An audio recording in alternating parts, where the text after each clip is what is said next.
Welcome to Batchademia, a podcast so educational it could be a university class. With your hosts, Danielle Dick McHugh, Kim Hannah, and Bill Henniger.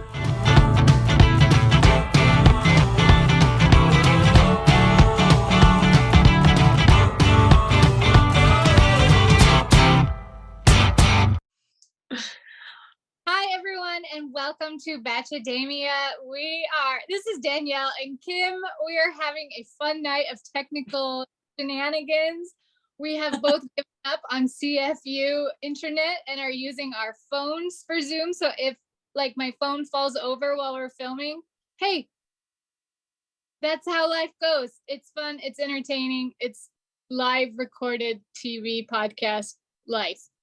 Nothing we can do. It can be as messy as this week's episode. You know, that is appropriate. I think that's appropriate. Maybe it's supposed to be this way solely because of how manic this week's episode was. We're going to get right into it because, again, it's been a day already. Danielle, we observed kind of a movie premiere red carpet situation on Monday night's episode. More on that in a hot minute. But my question to you is, what movie premiere do you wish you could have gone to and why? So my answer is going to be my best friend's wedding because I want to meet Julia Roberts. And I really like rom-coms. Nice. I'm thinking about it. I think that you need to choose something with like a cast that you really would want to meet. Or like, if you got to dress, like if maybe there's like themed costumes or, like something like that could be kind of fun. Yeah. Yeah. I mean, the movie premieres other than they like look nice and watch a movie. Yeah. I like that. I'm going to go with the Princess Bride movie. Oh, yeah. I am obsessed. I'm obsessed with that movie. And B, I'm obsessed with every single actor in that movie. And so they seem like I have read Carrie Elwes's book and it sounds like everybody had a blast making the movie. And so I think that would have been a really fun premiere and just a fun cast to hang around. So I would say the Princess Bride. That is a great answer. What did you think about the premiere thing? Oh, I thought it was really, well, I'll tell you about it in my more than 2 minute recap. Okay. My official statement is meh. I would be disappointed. Yeah. I actually Googled the movies thing that they had on the backdrop, like that's not a movie coming out. And then it wasn't a movie coming out. So TBD on that. All right. Are we ready for my not 2 minute recap? Bring it, Kim. Bring it. Okay. I have 5 pages. Oh my gosh. Okay. Let me an actor prepares. Okay. The dude we start out flyover, beach scene, smoggy LA, delightful. Dude bros are eating, talking, chilling. Tremaine says he has feelings for Gabby. Coming back to that later. Meatball looks like the poor man's Nick Miller. If you are a New Girl fan, you know who Nick Miller is. I think Meatball kind of wants to be Nick Miller, but he is no Nick Miller. Okay. Gabby and Rachel are breakfasting on my dream porch patio. What is the difference between a porch and a patio? We'll never know. Boring Jesse shows up to hand out the first one-on-one date card, and after he shares that there will be a 19-person group date. Rachel's one-on-one date is Zach, and Avon is sad. Poor Avon. Okay, Rachel and Zach's date. Rachel is dressed like a 1970s sofa. And then freaking Karamo shows up from Queer Eye, and he's on tap to make the date magical. And I wish that he was on tap to make all dates magical because he is magical. And I want him to make my life magical. I like Zach's personality so far. Karamo is getting them into an exclusive movie premiere, and they are excited. And then there's a little interlude where we go back to Gabby, and she goes to the mansion to hang out with the guys and get them to like pay attention to her. They do the bro thing where they make no effort to interact with her and just play sports with each other. And then she's ticked because they're ignoring her and she doesn't want to just watch them play football. That's lame. We don't want to watch you play football, by the way, unless you are playing for like on a field with other college students, or it's like an adult male flag football thing. That's entertaining, but the tossing the football, no thank you. Okay, then we go back to Rachel. There's fashion show at lunch. The Office. They get dressed up for the premiere. Zach looks very nice in his tux. I liked it. And Rachel looks like an Oscar statue because she's wearing a glittery gold dress. They go back to Gabby and she's having emotions. And then they go back to Rachel and Zach. They get to the movie premiere and there are actors hired to be photographers there. And they're the only people at the movie premiere. They're the only people walking the red carpet. It is the lamest red carpet. And then they walk into an empty theater and you're like, wait a tick, this is not a real movie. So then they sit down, and I did like this. I thought this was sweet. They watch adorable home videos of themselves as children with sweet messages from their moms. And there's a guy in the corner beautifully playing the piano. And he plays during the video and during their conversation afterwards. And then they share a common story about each going to watch Planes Land with their dads growing up. And I thought that was adorable. Because we'll talk about that later. And then then they do Gabby's one-on-one cards, and it's Eric. And then they start Gabby and Eric's one-on-one. I don't like spelling Eric with an H at the end. I'm just going to put that out into the universe. And then, holy crap, Grandpa John is in the house. We're all excited. We're all excited. I might have squealed. I definitely squealed. Grandpa John makes me so happy. He tuck him into the backseat of the Jeep with a blanket and go for a little ride in LA. And then I love him. And he goes with them to a sound ceremony, which he then takes a nap in, as would I. And I didn't really get what the sound ceremony and sound nap was for, but it was fun to like have Grandpa John just like chilling and napping in the background. So I liked it. And then they went bowling, and Grandpa John picks up a hired actress his age that just happens to also be there. And I really hope that she was in like all of the 1950s movie musicals that MGM put out and is like really amazing and has awesome stories. I love bowling dates. I would go on bowling dates all the time. And then Eric and Gabby have an outdoor wine night. Gabby shares that she doesn't have a relationship with her mom, and Eric can't really relate because he sounds like he comes from a pretty stable family background. And so he doesn't really know what to say because he doesn't have the same experiences. And then Gabby kind of freaks out that he doesn't react in the way that she thinks that she should. And she thinks she's damaged, and she goes and drinks with the producers and has a bit of a freak out. And Eric just like sits awkwardly at the table, but keeps drinking. So I do appreciate that. And she seems to be really, really into her head, which we can all be. And then this is a little interlude from Mama Sue, who sent us a text message on Tuesday morning saying that she thinks that Gabby should date a therapist and talk it out with professionals and not be on the show. But that wouldn't make for very good TV. But I do love you, Mama Sue. Thank you for that. And there's your little shout out. She also is like worried that she's not going to be as successful on the show because Rachel is easier to date and easier to love. But then they do have a pretty good conversation when she comes back to the table, and then Eric gets a rose, and then they make out hard. And then we get to the group date. Other than Franco, I hate everything about the group date. Other than Franco, I hate everything about the photo shoot. Pass. I'm not going to talk about the photo shoot because it was so like, ugh.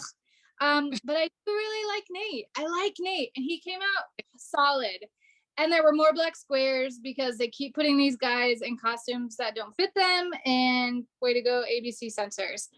And then they all get really dressed up and they go to Sophie Field, where the Rams and the whatever the other LA team is. I don't follow California NFL teams. I'm sorry. Go Vikings. And then Rachel makes out with Avon super hard on the field, which I would also do, by the way, putting that out in the universe. And then the next guy Rachel is with has a really big head, but I can't remember who it is because they refuse to put the names of the guys underneath them. And we're too early in the season to know who anybody is. And so I have no idea who this guy is. But he was very big head and he's blonde. Okay, Gabby sits down with 3 separate dumbasses, and they all 3 tell her that they prefer Rachel to her.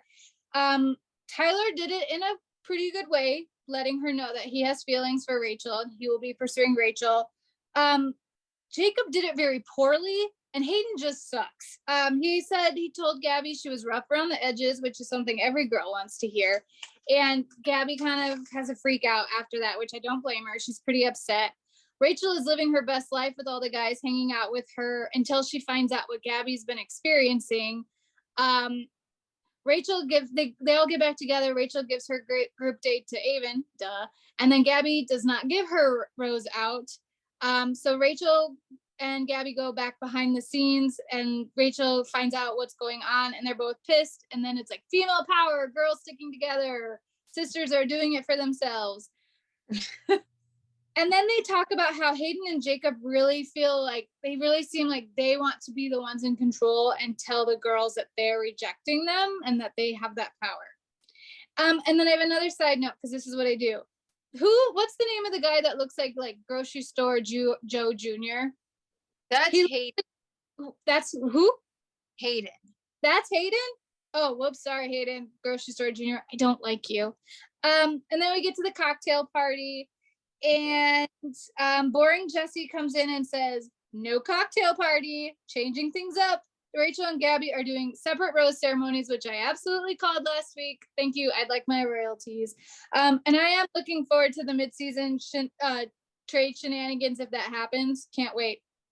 And they also find out if they tell the girl that if the girl says, will you take my rose? And they say no, that they could go home, because they don't necessarily go to the person who they actually have feelings for. And then boring Jesse had to memorize several very long monologues during this rose ceremony, and I thought he killed it. I thought he did very nice with his monologues. And so at the end of the episode, here is the tally. So Gabby, who had Eric ahead of time, Nate says yes, obviously. I think they're end game. Johnny, who I don't know, said yes. Spencer, also no idea who this is, said yes. Jason, no idea, said yes. Mario said yes. Kirk said yes.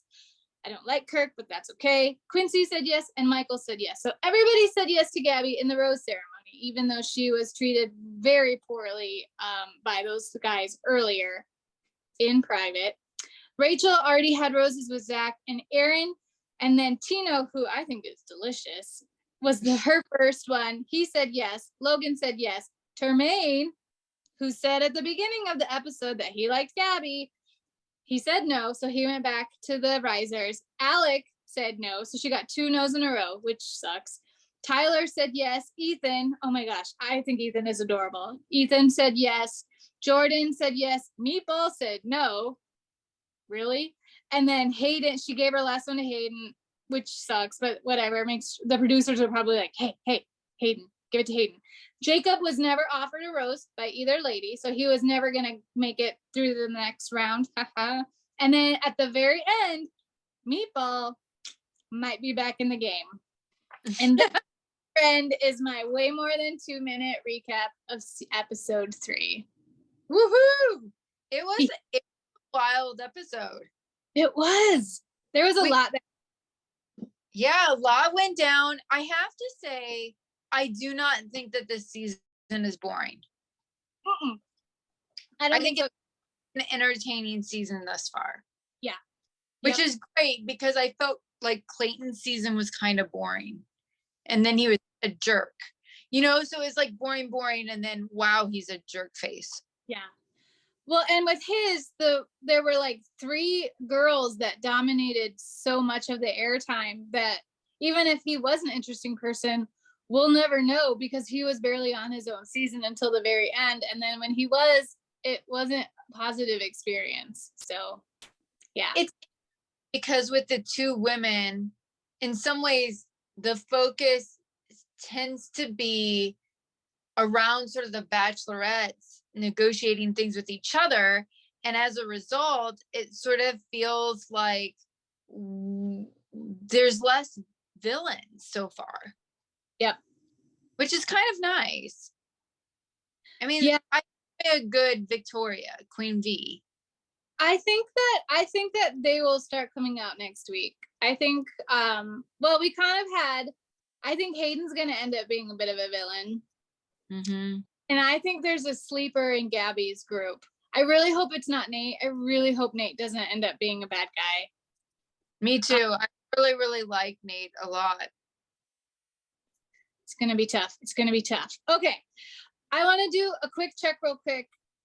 Because everyone, we have had so many technical issues trying to get this episode going that we are both using our cell phones. And I just want to make sure, are we sounding, do I sound okay to you?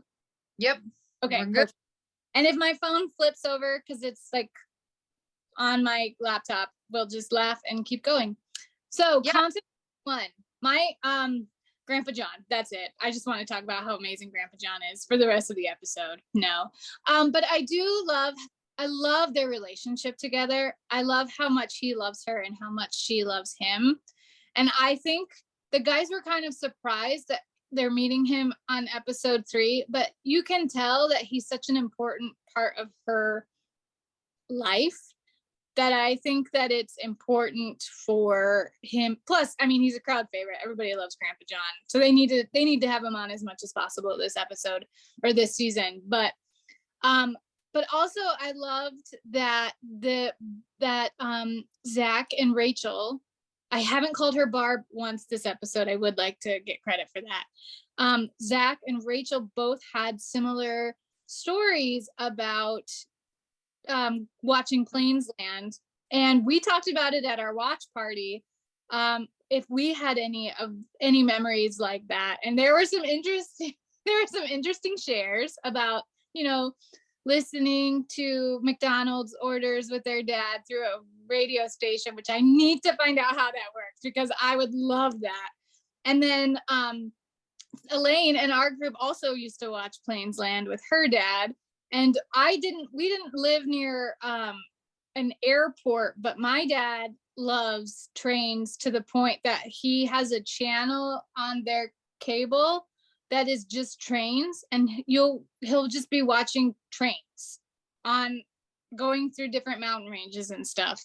But when we were younger, we would go and watch trains, like sit at, because I'm from Central Iowa, we have like Union Pacific and the other big one, which I can't think of right now, both go through. So there were trains always. And so we would just go sit and watch trains for like hours. So did you do anything fun like that with your dad? I did lots of things with my dad, but I don't recall any like train or plane watching. My dad and I actually we ran together a lot. So my dad coached a lot of sports and things like that. And so we would get up early together and we would run together. We'd play ball together, but I remember just a lot of kind of walking and jogging with my dad growing up. And that was kind of our time together. My dad just played with us a lot when we were kids. Cool. He was a teacher, and he'd have his summers off. He was always really busy with things, but so he would spend a lot of time playing with us. So a lot of my memories of sort of I guess daughter-dad time was, kind of doing activities together. I like that. We did another thing that might be kind of morbid, but I'm a huge history buff, and my dad is too. And we loved to go explore, in Iowa and in a lot of places, there are just random old pioneer cemeteries. And so there were a bunch that we would go, especially if things were my sister is 6 years older than me, and her teenage years there was a lot of shouting between my sister and my mom when my sister was a teenager. Love you both. Hee hee. So my dad and I would just leave when that would happen. Good call. And either go watch trains or go explore cemeteries and just kind of wander around and read the names and just see weird, like the most different name that we could find and stuff like that. So Oh, yeah. that's, I was like, when they did the movie premiere, I would be sort of irked if you thought that you're going to this big movie premiere and you get all dolled up and then like that's not what you get. But I will say, given sort of the goal of the show is to form connections, I do think that Zach and Rachel, and look at that, y'all, I'm calling her the correct name for the first time on this podcast.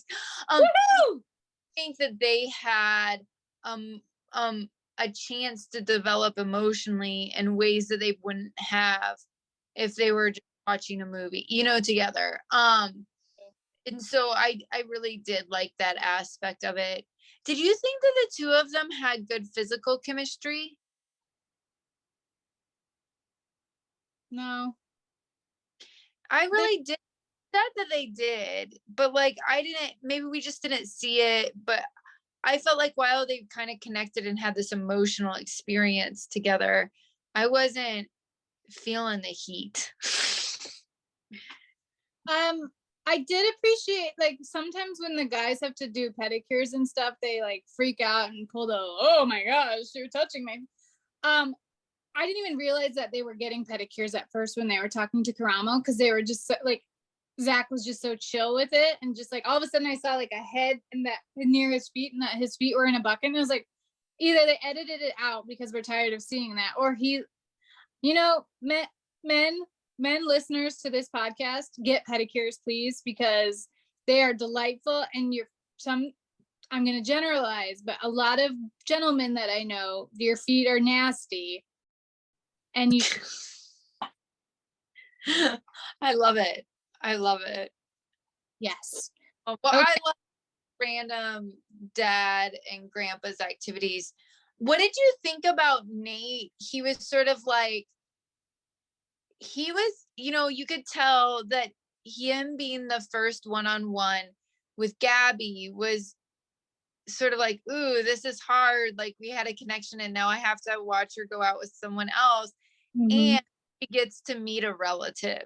And you could tell that he was having some feelings about that.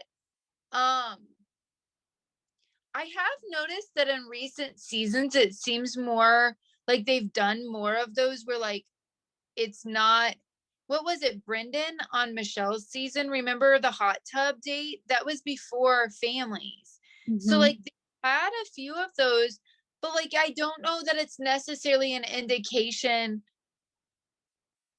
that, I mean, those people typically go far.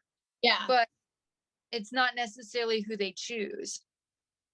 Well, and Gabby might be, so I always said we weren't really dating. I wasn't really serious about you until you met my grandma, because I valued her opinion, and she was my favorite person. And so I wonder if that's kind of Gabby's litmus test too, is what does Grandpa John think of these guys? And if he tells her, like, after spending a day with Eric, if he's like, then she might move it forward. Yeah. And I mean, I thought that Eric was pretty cool about things. I think I find Eric very attractive, despite the weird spelling of his name. But I don't know if I like him yet. I can't get a handle on him. Yeah. So I'm reserving my opinion on Eric. Same. So I think he has potential to be swoonable. But I think Nate is so lovely. Like he's both attractive and just like kind of seems like a lovely human, that it's like, it might take a lot for Eric to jump Nate's goodness. So I agree. We'll find out next week on The Bachelorette. All right. So one of the things that excited me about this season, and also makes me very nervous about where this season is going to go, is Abby. Now I'm doing it wrong. Gabby and Rachel's there is something else in my diet root beer, and it might be coming through now. Gabby and Rachel's friendship. They, they kind of went through similar trauma together on Clayton season. Then they got cast together on this show, partly because of their chemistry, I think. And so when Gabby was feeling super rejected, Rachel was really pissed on her behalf. And I appreciated that, because that's what friends do. When you have been slighted by some boy, your friends, I don't know if your friends are this way, but your friends hate them maybe more than you do after you break up, and things like that. So I think that I love seeing that positive friendship on the show, because a lot of times when it's the Bachelor season, the girls are not shown to be super friendly with each other. They're shown to be in way more competition. And when it's the Bachelorette season, as we saw this week, the guys tend to bro up real fast and become super solid friends. And we don't typically see that with the girls. So in that way, I do like that there are the two Bachelorettes, and I am cautiously optimistic now because they've split the guys. They aren't that it's not gonna be an end game fighting over the same guy, although I'm sure there'll be something that gets thrown in. But I just kind of, because we're two girls and we're friends and we're adults, I just kind of wanted to talk a little bit about adult female friendships and strong female support. Yeah. Well, I mean, I think that it's so important, and I've really liked watching the two of them sort of navigate this relationship together. I did feel like I felt like there were some tensions in this episode though. Like little moments where you were like, ooh, like how are they going to handle this? So for example, Gabby gets rejected, but then Nicole gets rejected in the rose ceremony after that.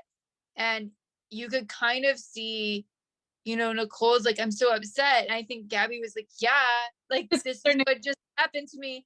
But that's also what I sort of like about the two of them, is there's little ways that, I think that like Gabby was kind of checking. I call her Nicole again. I did. Oh my gosh. Rachel, why do I do this? Like, she's in my head as Nicole, and she's going to be Nicole the rest of the season. So Rachel, I think there's little ways that, kind of like Gabby, like checked Rachel and sort of was like, not like you don't get to feel hurt, but like, hey, when I was hurt before, like, this is what it felt like. Like I wasn't, kind of overreacting. Mm-hmm. Yeah. I mean, I think that it's kind of hard to develop adult female friendships, because I think especially as adults, we're busy. I think friendships are just hard as adults. Mm-hmm. And like I feel like I've been able to in some ways navigate stronger female friendships though than like sort of like cross-sex relationships as an adult. Like in some ways I managed that a little bit better when I was younger, and you kind of split off by sex and gender as adults more. And that always has sort of made me a little bit sad. But yeah, I mean, I think that those friendships are so important, because I do think that, as you get, you're always emotionally dealing, with difficult things, whatever at that point in your life, it feels big. But I do think that as adults, some of the things that you're carrying can be pretty, heavy. Mm-hmm. I'm excited this weekend. I'm going to have a very short getaway with one of my best friends from high school. And it's wild. We have been friends forever. Like we lived together even in college. And it occurred to me, I don't think that I've ever like spent the night in a hotel room with her. Like we've never had like a girls' weekend or, like anything like that. And so like I would go and I stay with her sometimes, and I, like I love her children and things like that, but like I don't know that we've ever just like stayed in a hotel room together. So like that would be really fun. Yeah. Those are I had a girls weekend with 3 friends from Central Iowa, late June, early July. The weekends are like all morphing together, but it fed my soul so much more than I even realized I needed, to just because we hadn't all been together since before COVID.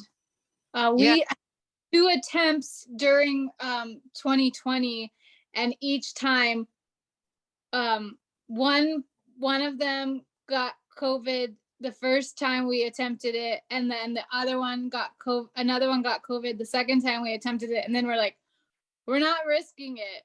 So they came up to see Mama Mia, but it was, that's such a busy time that we didn't get to like have a whole lot of like deep conversation, solve the world, this is what's going on. And we were able to do that this summer, and it was amazing. It was so needed. And so I just think it's so important to keep those, and I just really hope that this journey for them doesn't destroy them.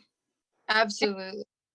And I don't know, like, I feel like the people who go through The Bachelor and The Bachelorette, because it's such a weird experience, I think they do become friends afterwards if they weren't necessarily on the show, because it's like one of those things that only a certain number of people in the world know what it's like to be on The Bachelor or The Bachelorette. So I hope that even though they haven't been friends for that long, that this show doesn't ruin them. Absolutely. I'm hopeful. So yeah. Go friendship. Go friendship. Okay, now we touched on this a little bit already, but the last thing I wanted to talk about, and then I'm handing it over to you. So the whole roses and rejections, private versus public. So Gabby got rejected by 3 guys in private, and Rachel got rejected by 3 guys in public. But all of it is being videotaped, and all of it is being shown on international television. So what are your thoughts on their conversation of, well, mine hurt more because it was public, because it was in front of all the guys, where Gabby's wasn't in front of all the guys, but what 2 of the guys who told her they weren't interested in her said in private was extremely toxic and hurtful. So I think both ways suck. I think that nobody wants to be told, I like that girl instead. But what are your thoughts on their conversation of, well, mine was worse because it was in front of all the guys? Well, I think my first response is like this, like, you can just both be hurt, right? Mm-hmm. Like this isn't a competition. So I think that's my first response. I think that tells you how easy it is. Like Rachel's comments really do tell you how easy it is to forget that all of this really is public, right? And that they forget that, and then the other thing is, and this relates a little bit to like my wild card topic. I'll loop it in a little bit later, but I think that some of it is the rose ceremony. While I understand that there's a reason why that probably felt pretty humiliating and vulnerable to Rachel, because there's a way that they're supposed to be doing things. Mm-hmm. And it is a place where like they have control as the bachelorettes, and to have that kind of swapped on you, and maybe to have the men that you are interested, here you get rejected. I can understand how that can make you feel really vulnerable. But at the same time, like you sort of said, there's also a script at these rose ceremonies where they could say, well, I'm sorry, I'm not going to be able to accept this rose. And that's the end of the story. They weren't like, I'm sorry, I can't accept this rose because I find you a little rough around the edges. Mhm. There was nothing. In some ways, it kept Hayden's and Jacob's inappropriate comments out because there's like a structure and a script for it. But I did think that, like, for Gabby to have, it was in private, but to have people so overtly, like, they could have just said, hey, look, I have more of a connection, and they didn't need to offer some of this extra stuff that was blah,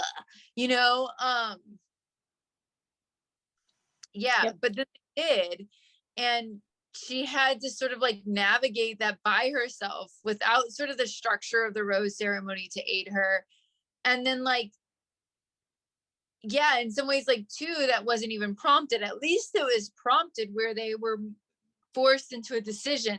So I can understand where there's reasons that, and just rejection sucks. Like, Mhm. you can always think of someone that you didn't even really like that then rejected you, and the rejection still hurt. Or there's something that you didn't really want, Right. a job that you applied for, or some opportunity. You didn't really even want it, and then you didn't get it, and you're like sad, even though you didn't want it. Yep. So, I understand why they were having feelings, though. Yep. Yeah, rejection sucks no matter where it is and how it happens and what the situation is. So hopefully now and it's kudos producers, because clearly they have no puppet strings going, that each of them were rejected by 3 guys. And if Meatball comes back, they'll both have 9 guys in Paris. If not, Rachel only has 8, which makes me think Meatball is coming back so that they have even numbers. I just can't imagine, like, while I enjoy Meatball at like on television right now, I just can't imagine either one of them being like, you're my lifetime partner, Meatball.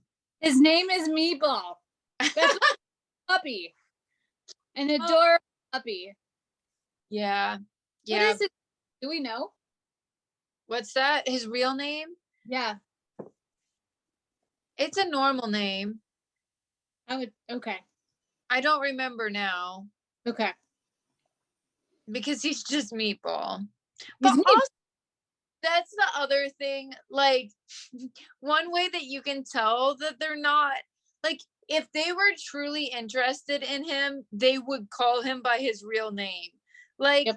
You're not pursuing somebody romantically and still, like, calling them Meatball. I can't imagine hanging out with him. It's spicy. Meatball. Nope. No. Oh. I see Meatball. No. Ew. What? You went there. I did. So I am teaching a class this fall called Cultural Performance. And so my office here is actually pretty messy. You all can't, this is the joy of having the phone. I can show you all. There's paper strewed all over the ground around me because I am in syllabus writing mode. And as I was like working through things, we do a huge unit on rituals and how rituals are really important to establishing cultural in groups and out groups. A lot of time rituals are, that's how you become a part of a group, is you go through, you're initiated into some sort of, initiation ritual. And so I was thinking about rituals in this rose ceremony because we were like, this is the most awkward rose ceremony that I think I have seen on both The Bachelor and I think Bachelor in Paradise. Mm-hmm. And I think that some of it is because the ritual of the rose ceremony is so scripted in some ways, what their roles are. And all of a sudden, like a lot of that kind of came unraveled this season. So some characteristics, I thought I'd teach you all some characteristics of a ritual. And again, I think some of this might help us understand a little bit why, for example, Rachel getting rejected during this was so humiliating for her. So one, there's usually it's formal. So rituals, there's usually a degree of formality in dress or speech. So like we think about the way that they get dressed up differently than they do on dates and things like that for that. So you might have also like language or gestures. So we kind of talk about how do people accept the rose, right? Do they say absolutely? You know, we were kind of saying, well, what would you say? Always. Somebody said always this week, but they always also offer them the rose and they say, will you accept this rose? Right? So we have that language that's part of it each time, which is the second trait of a ritual or characteristic is traditionalism. So it's like, oh, well, we've always done this. And that's one of the things that kind of gets me with the show is that they have this tradition of the rose ceremony that like on Bachelor in Paradise, for example, when they bring Demi's girlfriend on, they don't know what to do. And they're like, well, this is how we've always done it. We're going to just keep doing it how we've always done it. Mm-hmm. So there is this way where you kind of like, you have like traditions in there and there's not really a reason for that tradition other than this is how we've done it. So we're doing it this way. The other thing is that it's usually doesn't vary too much. It's pretty precise, right? So that's when I sort of say there's like a script to it. We know everybody's like, we know where people are going to stand. The women are going to be in the front. Like the guys are going to be back. If all of a sudden people were standing in different places, we'd be like, what's happening? This is weird, right? There's rules that oftentimes govern how the behaviors should go. So that's why there's been times where we're like, oh, you shouldn't, like, I can't believe that person did that. Like, it's not like they signed a rule book and all got like a rule book, but there are like social norms that have started to govern this. And I think like that's also what's weird is they created a new rule this time. So the formalization was kind of the same. The traditions were sort of the same. But then all of a sudden they're like, hey, new rule. You can say no. Mm-hmm. And I think like that created a whole shift in power too. And then of course there's, oftentimes sacred symbolism. And I think that the rose is such an important symbol to the show, right? And so like if somebody came up and they like smashed the rose or threw the rose, we would be like, oh my God. Right. Because like rose has kind of taken on this like sacred thing. And so it's so important if we see roses sitting around, we feel like they have significance throughout the show. Mm-hmm. So this is a little application of like, well, what are rituals? What are some of the characteristics of rituals and how just kind of knowing some of those things, does that help explain why this rose ceremony was a bit awkward for us? Right. So that's my wild card for today. You learned about rituals.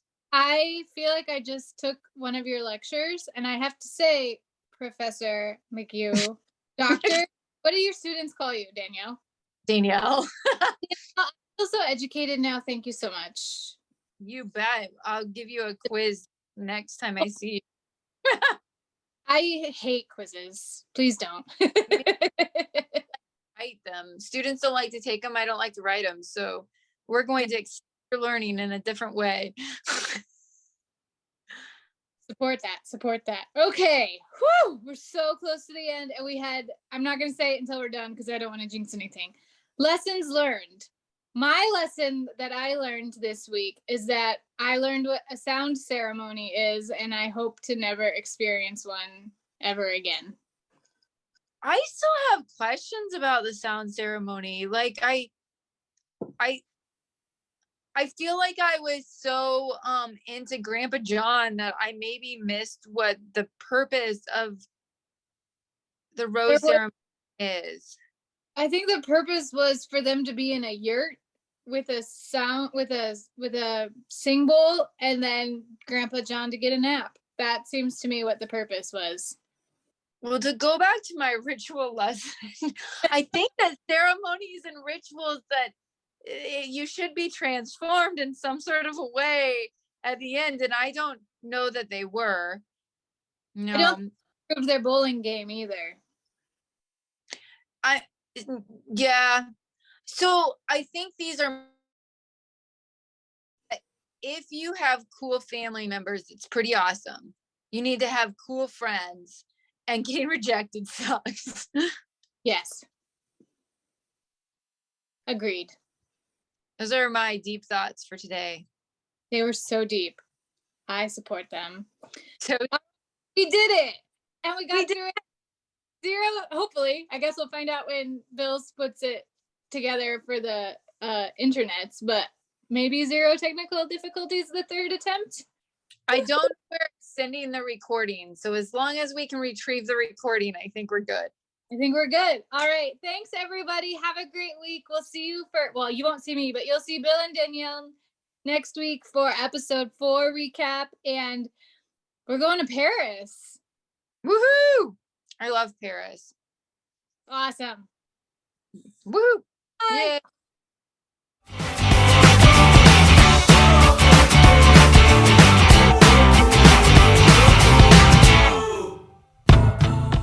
You have been listening to Batchademia with your hosts, Danielle Dick McGee, Kim Hanna, and Bill Hennig.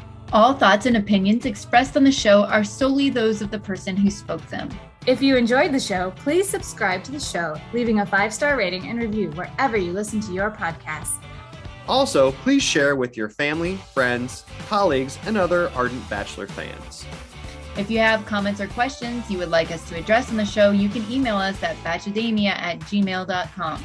Or on the Twitter with the handle @Batchademia. Thanks for listening.